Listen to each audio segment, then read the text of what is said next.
This is the School Success Podcast, a podcast for school leaders to learn from other school leaders what's working and what's not, and to get inspiration and encouragement, as well as strategies to grow school enrollment, connect with families, retain teachers, recruit teachers, and everything in between. You guys are heroes, and I cannot thank you enough for pouring into this next generation that's coming behind us. My goal is you will take at least one thing away from every episode that you can take back to your school to make it better than it is right now. Please enjoy the School Success Podcast. Time for school.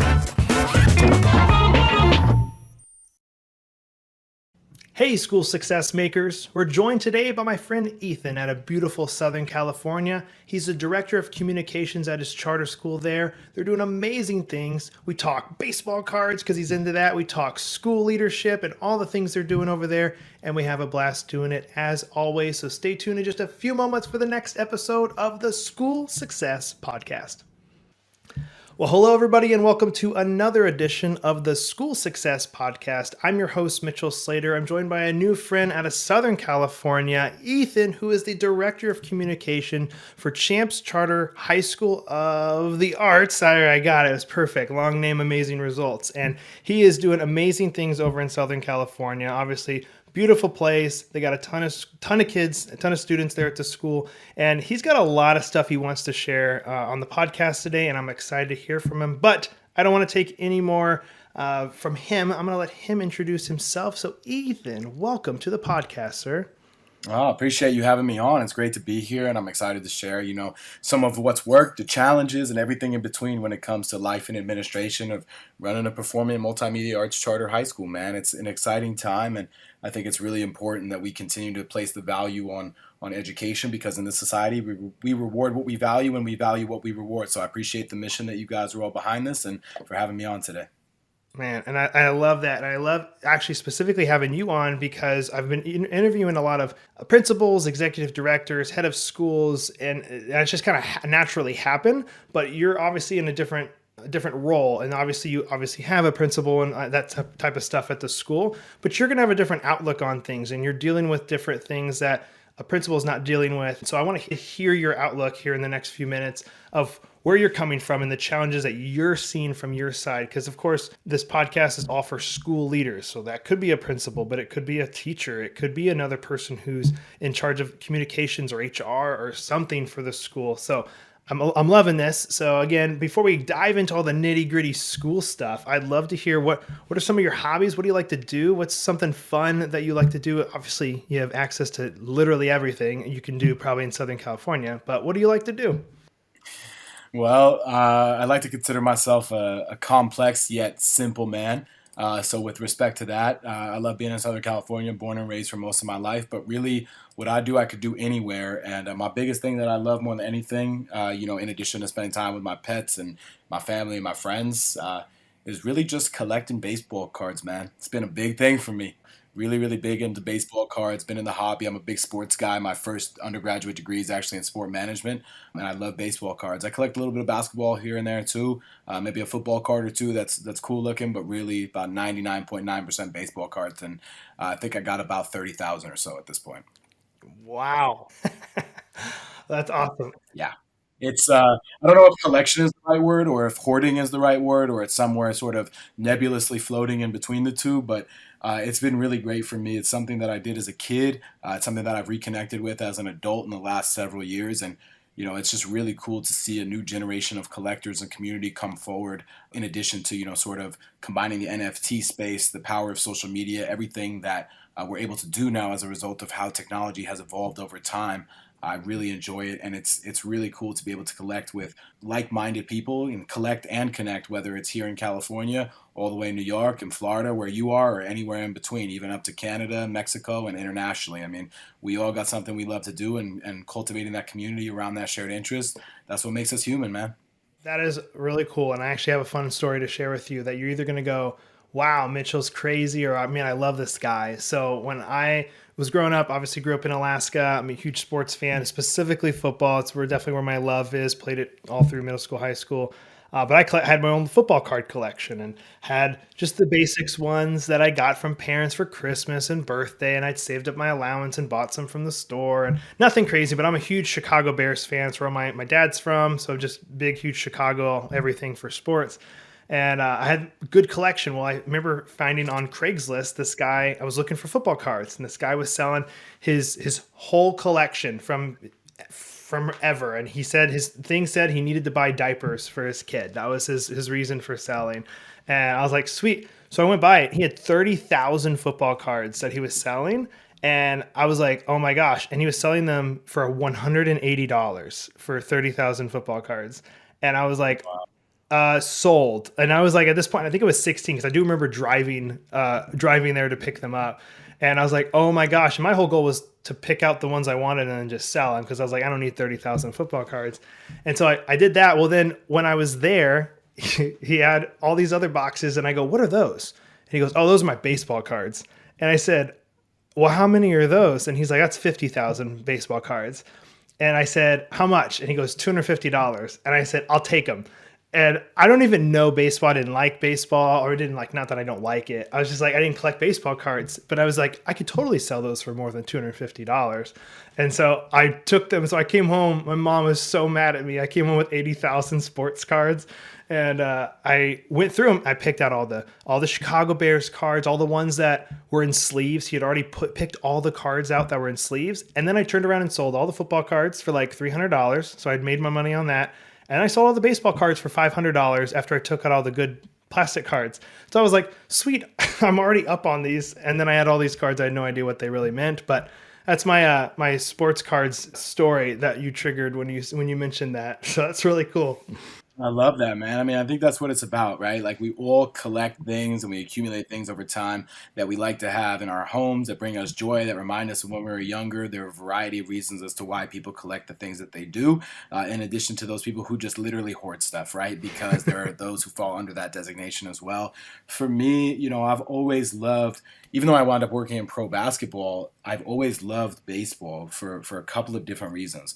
One is because it's a skill set, right? You don't have to look a certain way. You don't have to be built a certain way. It's just, can you do it or not? It's a very specific skill set, and being the most athletic person on the field doesn't help you play baseball. You have to learn how to do it. And two is, it's kind of how I learned math when I myself was a student in school. I would watch a lot of sports, in particular baseball, or I myself would be playing baseball, and I try to figure out my batting average. I try to figure out my on-base percentage, right? So if I went 1 for 4 in a game, but I walked once as well, I had a 250 average, but my on-base, oh, you were actually on base 40% of the time, right? So some of these things that I saw in patterns and replicating time and time again. So as a player, right, I was a defense-first catcher, kind of a 240, 250 hitter, but about a 340, 350 on base percentage, and durable. So that kind of catcher that everybody wants on their major league teams, but I never quite made it to that level, obviously. And as a result, what I love about collecting baseball cards is that, not only do you learn about the player and their performance, but you also learn about, sort of the history of specific teams. You learn about the history of the sport. And also, I'm appreciative of good art. Like, I like things that look different. So I really love card designs, and I love being able to conversate with people about not only the values of cards, but, sort of the stories and the sentimental sides, right? Because that's how we all remain connected to our past and to our future. So, I was talking to a guy recently, and he used to collect with his dad, and his dad passed away a couple of years ago, and he's had a son in the last several years, and the son is now coming of such an age where he's starting to have an appreciation. He's 6 or 7 years old, so he can kind of understand the context of it. So it's something that he did with his dad. Now as a dad, he's doing it with his son. And, that's the type of generational thing that makes it so interesting. And just, I love that we can all connect around a piece that's something that's important to us. And at the end of the day, it's literally pieces of cardboard, man. So, we all care about the things that we care about. For me, it's one of those things that just allows people to remain connected over a shared interest. And may we all have at least one of those things in this lifetime. Yeah, 100%. And I love that, because having a 2.5-year-old son, as I mentioned, I know before we started recording, I have memories of my daddy took us to, I remember, a Tampa Bay Rays game when we were kids, and I only went to like one game, and it was like, I was like 3 or 4 years old, and it's ingrained in me, and it was so fun, so many memories, and I can't wait to take my son to, again, baseball bat. I'll take him anywhere. We have the city we live in, Port St. Lucie, is where the St. Lucie Mets come and play for their spring training. So spring training starts next month, and I know I want to take him to one of those games and just kind of have that father son, of course, that stereotypical like father son bonding time at sports. I think that's going to be so special and so fun. Absolutely, brother, and that's the whole piece, right? When we're able to engage in something that we feel gives something to us that has nothing to do with work, that has the ability to connect with our soul and as an investment in ourselves. As I tell my students all the time is the only investment we can't get back. So if we're investing it in other things and work and people, and we don't replenish that into ourselves, then we're left with an emptier nest than we might have anticipated, which doesn't allow us to give as much to others as we'd want to from ourselves. So it's all cyclical, and all imbalance is connected as we live every day moving forward. So good. Well, I could talk sports and stuff all day long easily, but we should get into some nitty gritty school stuff. So we'll start with some challenges. So I know obviously, you guys got a lot of going on. You're a bigger school there, and obviously in Southern California, so a lot of stuff going on there. Just I know in COVID world and everything you guys got going on. But what are some challenges you guys are up against right now? I mean, I think, for the last 2+ years now, right? Not to state the obvious, but to state the obvious, it's been COVID times. It's just been a strange period of time to be in education from any standpoint, right? Whether you're a parent, whether you're a student, a school administrator, a teacher, support staff, whatever you are, it's just been a weird time. And sort of like when we were all doing the distance learning model and everybody kind of got Zoom exhaustion, as I called it. Well, now everybody has COVID fatigue, right? So as our director of communications, I'm also responsible for marketing and outreach. So anything extra that I ask of anyone, I mean, I can literally say, hey, all you got to do is jump on Zoom for 10 minutes. I'm going to send you a gift card for $10 to Starbucks just to get your opinion on something. I just feel that a lot of people don't want that extra stuff in their lives because they've all had, and myself included, extra stuff to deal with, right? So it's just sort of the general exhaustion of all of our educational partners. And on top of that, right, it's this idea of expectations versus reality. So at the start of the pandemic, everybody, and I mean nationwide, was talking about, where would we be without our educators? Where would we be without our schools? All of these things. As distance learning sort of continued and we got into this model where kids were learning more and more at home and parents had to play more of the role of educational facilitator than some may have been used to prior, that feeling of appreciation really started to subside, and people were almost like complaining, for lack of a better word, in terms of, well, what do we need teachers for? What do we need schools for? Because we're just doing it ourselves. And it's one of the only fields where I feel like anyone could walk through and talk to you about how to do your job, and they've never done it themselves. So I think sort of managing those expectations and reality, and from my perspective and our perspective, we're a performing and multimedia arts high school. It's very hard to do that online, right? With dancers and jazz bands and theater shows and actors and computer programmers, and we got kids building robots here. All of these things that don't lend itself to a distance learning model because it's so dependent upon in-person collaboration. And that's really the model that we all sort of have strived to implement as adults, right? We say we don't want people working in silos. We want collaboration. We want fun. We want cross-collaboration, in particular, between departments. Those moments were sort of robbed during distance learning. So now I have a senior class that's on the cusp of graduating. Their last traditional or normal school year, they were freshmen. That's a huge difference. Well, I guess in general, let's just talk about the people being at home. So how did you guys navigate that? If you're talking about arts and stuff, how did you do that for kids being at home? Yeah, I mean, so for us, the model was, we had classes online and our kids would meet with their instructors, and to the greatest extent feasible, they would be engaging in whatever it is the task is at hand, right? So if we're collaborating on an English essay, right, or something in the academic sphere, it's a little bit, I don't want to say easier, but it's a little bit more palatable in that model versus, hey, we've got 10 dancers all learning the same choreography, all on Zoom, whose videos are all feeding through at different times, whose dance spaces are all different. Some have a legitimate studio in their home, some are dancing in their bathrooms, right? Some have no one else at home and no competition for internet capacity. Others have 7 people living in the home, all working, all at school, all trying to engage in their specific course of studies, whatever they may be. So we saw a real window into the disparity that of home equity situations and what our students deal with every day. And we're a school that is really big on cultivating community. We are very proud that so many of our students feel safe on campus. They feel connected. They feel like they're at home, for lack of a better way to say it. So for them, not being able to have that space to sort of come out of their homes and into a safe space where they know that they can learn and interact and see their friends, and instead be, for lack of a better word, stuck in their own home. That was a challenge for a lot of our students, regardless of their home environments. And, at the end of the day, they're kids, right? So as much as they connect on social media and spend time on FaceTime or TikTok, Snapchat, all the different social channels that they can engage with, they're kids, and they want to be able to collaborate with one another in person. And so school has, for a long time, in my opinion, been one of those things that's framed as this is what we have to do, not what we get to do in this country. And as an administrator, it's always been a goal of mine to sort of reverse that, because here at Champs, I always say to my students, look, we're aligning what you're passionate about with your future. So aligning passion with purpose in the pursuit of excellence, and giving our kids a space where school is more meaningful to them. I mean, I want my kids to show up at school and have fun and enjoy the process. Learning should be fun. We're all going to make mistakes. Kids in particular make mistakes. All we can do is ask them to own it. At the end of the day, I want my kids to have fun doing what they do, because then they'll keep investing in themselves over time. I don't want to create a generation of students who are burnt out by the learning process. I want them to be inspired by it. I want them to continue into college, after college, and as they become young adults and have families and kids of their own down the road as well.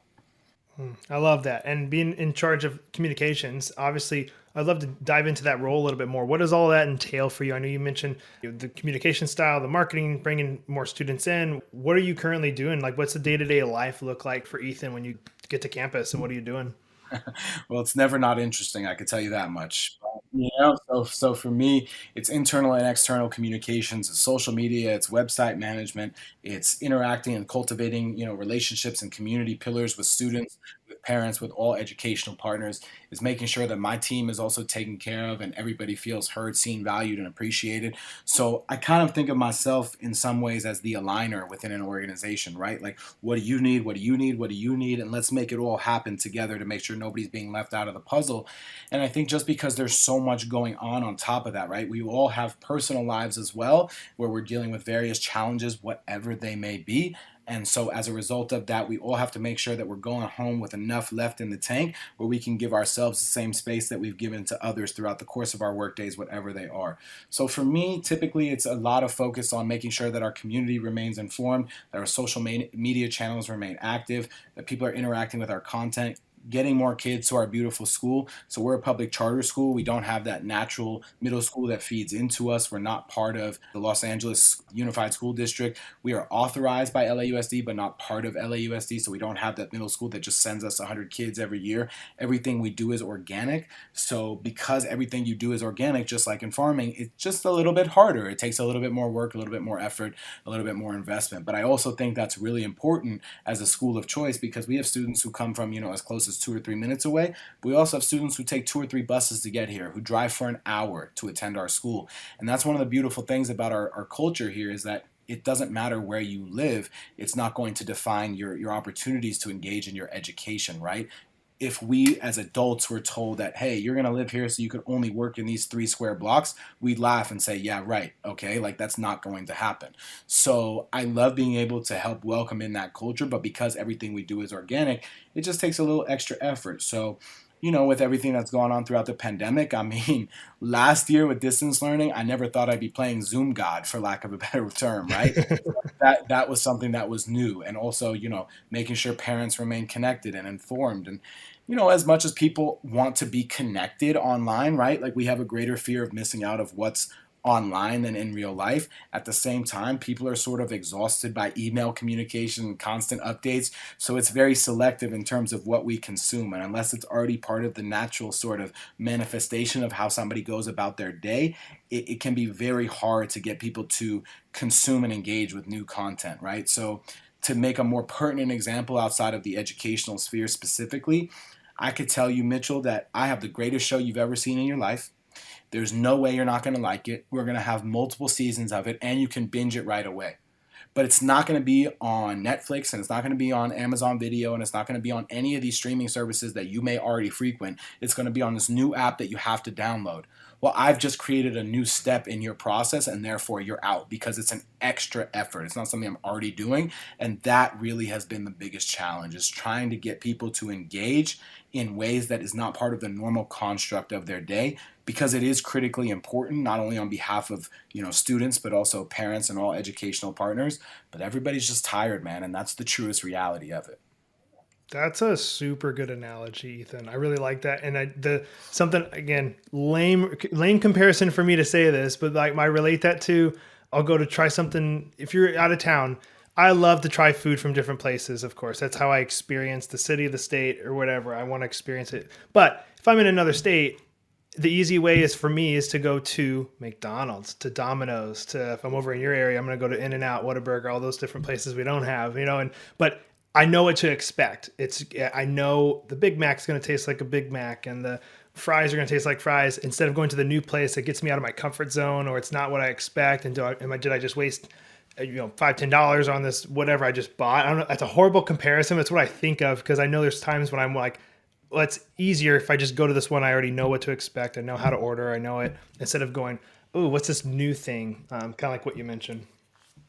Yeah, and I think that's the reality, is that, because we're creatures of habit, right? Like for us, we want to do things that align with what we're already doing, because we're in a convenience store generation, right? That's why we pay for Uber Eats. That's why we pay for more for the candy bar at the corner at the convenience store than going to the grocery store, which is, maybe a third of a mile further, and getting it for half the price. It's become what's easy, what's on demand. And that's the generation that we're in. So my high school seniors who are 17 and 18 years old, they don't know a world without Siri, without that instant push of a button and instant access to information.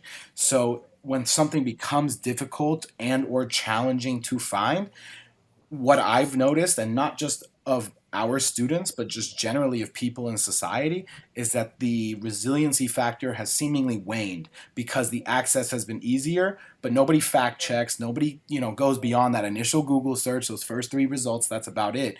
So if we're in this convenience store generation where everybody wants things that are easier and they're willing to pay more, or at least pay artificially more prices for certain things, then one of my priorities as administrator is, how can I make the lives of my students easier? And for me, that's the piece that aligns because of who we are. I mean, literally, we're performing in multimedia arts. So CHAMPS itself is an acronym, right? Charter High School of the Arts, Multimedia, and Performing. So we have 9 different academies that our students all elect into, sort of comparable to college, right? When you go to college and you declare a major, our students are declaring their major during their course of study in high school. So in the afternoons, our students are engaged, whether it's the fine arts classes, their music classes, their written arts classes, programming and game design, building their own video games and coding, building a robot that's trying to go to the world competitions again this year, whatever it may be. Access to all of these spheres, and especially some things that typically cost money, right? Music lessons, dance lessons, theater, private lessons, right? For theater. All these things cost money. And so for a lot of our students, many of whom come from a home environment where that just may not be feasible because they don't have the disposable resources to invest, we give them those opportunities, right? We're a school that is very inclusive, very diverse, very equitable. So whether a student has been engaged in their preferred art form for 5 to 6 or even 10 years, or if they woke up yesterday and said, this is what I want to try and do, we're going to give them those opportunities, because that's all you could ask for in this lifetime, is giving people an opportunity to be greater than their immediate circumstance. And that is the piece about our school that I love the most. I mean, we have a graduating senior this year who came to us maybe after taking 1 or 2 dance classes in her entire life. She will be going to college on a dance scholarship because of the work that she's invested in herself during her time here. And that can be true for anyone who attends CHAMPS. Wow, that's incredible. That's a perfect segue into the next question I have for you, which is bragging time. You get to brag about CHAMPS, you get to brag about what's going awesome, and that's obviously one of them. What are some other things you guys are just doing really, really good and that you're proud of? Well, I think, from my seat, it's really goes around that the forming of those relationships, right? So it's cultivating community. It's honoring the identity of our students. It's taking the time to invest in the people that I see every day here beyond the roles that they play on campus. So, I want everybody to feel connected, right? So even if somebody comes up to me, if a parent asks me, hey, do you know the answer to this question? I know you're not my son or daughter's counselor, but whatever it is, I'm still going to go and find out the answer for them, right? If students are coming to school and I see there's a legal name on their school profile, but I know because they've shared with me that they prefer a different name, right? I'm going to call them their preferred name, right? We should all be honored in the identity that which we present as who we are. And I think in a lot of schools constructs, and this is true not only of my experience, but of the current experience, school is one of those things that we all sit here and say, it needs to change, it needs to change, it needs to change, it needs to change. Very few people are interested in actually changing things because it creates more work. And that's the piece for me that I'm personally not fearful of, because it needs to change. We all recognize this. So regardless of whether it's a student, one of my colleagues, another member of administration, whatever it may be, I'm investing in my people as people, not just in the roles that they play on campus, right? Because we all choose here to come be here together. We all wake up every day and say, I'm going to keep doing this. We all have a choice. And only in life do we fear change when we think we have something that's certain that then becomes uncertain, right? Because change is our baseline. It's the only constant we have over time. So for me as an administrator, if I can have any student graduate from Champs and say, you know what? I know Norof didn't have to invest his time, because as director of communications, he was never my teacher. He was never my instructor. He wasn't my advocate. He wasn't my advisor. He was nothing very specific, but he was always there. And that investment in turn drives them to invest in someone else down the line that they can help. That's what fuels it for me, because I think that's what we should all do. In a society that rewards the individual over the collective, I want the collective to be rewarded as well, especially in the pursuit of good work. Man, you're kicking butt over there, it sounds like, Ethan. I love it. Hey, all you can do is try, man. That's the reality is, most people are just, you concern yourself about burnout, right? How much energy do I have to give? How much energy do I have to sort of share? And how much energy can I preserve in my own tank for me? And so that's something that I've learned during my course, not only as a teacher, but also as an administrator, is you can't work 24/7. You just can't. Right? You burn out and then you just you supernova in my case. I'm a high energy guy anyway. I interact with people all day long. I have conversations, whether it's in person, on the phone, at school fairs, whatever it may be, right? Even when I'm in my baseball card shop, I'm talking about the school, because I always ask kids, where do you go to school? Thinking about high school yet? All these things, right? And so for me, it's one of those things where if you just take the time to connect with someone, to actually show that you care, you don't know what kind of home environments people are going back to. Whether they're a kid, an adult, it doesn't matter, right?